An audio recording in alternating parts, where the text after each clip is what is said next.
Menurunnya aktivitas ekonomi dunia sebagai imbas pandemi COVID-19 berimbas pada lesunya perdagangan Indonesia. Meski demikian, situasi semacam ini tidak boleh menghambat laju perdagangan dan justru menjadi peluang terbaik agar ekspor Indonesia terus menunjukkan tren kenaikan. Hadirnya Trade Expo Indonesia yang digelar secara virtual oleh Kementerian Perdagangan Republik Indonesia ini merupakan upaya untuk mengerek aktivitas ekspor dengan mengundang importir atau buyers dari mancanegara. Eksibisi virtual dengan konsep tampilan 3 dimensi ini terdiri dari 5 sektor, diantaranya sektor jasa, manufaktur, furniture, kerajinan, produk makanan dan minuman, serta fashion dan aksesoris. Sesuai arahan Bapak Presiden, pada pembukaan Trade Expo Indonesia untuk bertransformasi dari offline menjadi ke online dalam upaya meningkatkan nilai tambah produk unggulan kita. Berbagai rangkaian kegiatan selama Trade Expo Indonesia telah berhasil kita laksanakan, antara lain penandatanganan nota kesepahaman antara Direktur Jenderal Pengembangan Ekspor Nasional dengan Kamar Dagang dan Industri Indonesia tentang pengembangan ekspor ke Australia melalui pemanfaatan trading house. Penandatanganan kontrak MOU antara eksportir dan buyer. Trade Expo tahun ini berhasil menggait jumlah visitor lebih dari 7.000 orang dari 127 negara.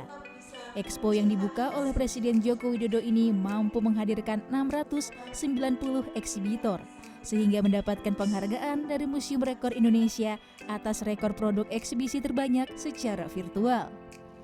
Jumlah transaksi hingga 16 November 2020 yang berhasil dibukukan sebanyak 678 juta dolar Amerika, meliputi transaksi barang, jasa, dan investasi.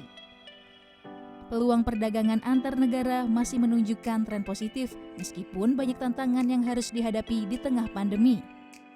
Singapura memang secara teknis memasuki istilahnya resesi karena 2 kuartal berturut-turut kontraksi minus ya, dropnya sampai 13,2% year to year.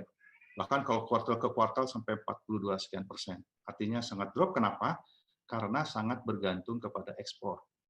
Permintaan dunia turun karena pandemi, Singapura sangat drop. Ya.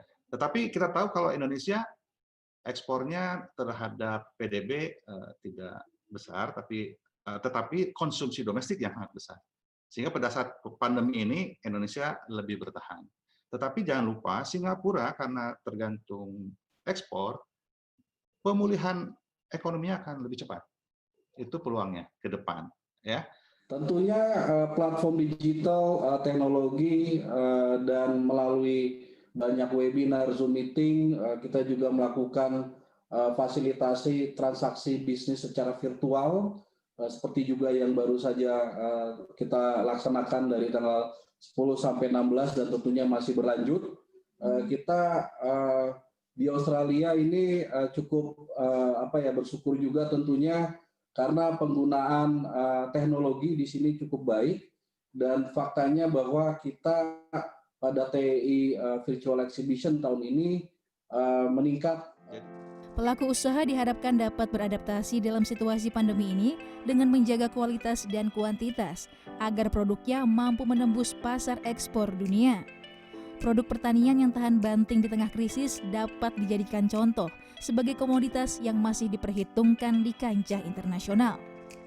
Kualitas dan kuantitas dan konsistensi kualitas itu menjaga kepercayaan daripada buyer. Dan tentunya dia akan repeat order dan akan cerita ke buyers yang lain bahwa produk-produk dari Indonesia bisa konsisten dan berkualitas, Pak. Trade Expo Indonesia Virtual Exhibition resmi ditutup oleh Menteri Perdagangan Agus Suparmanto Senin 16 November 2020 di Auditorium Kementerian Perdagangan, Jakarta. Tim Liputan CNN Indonesia.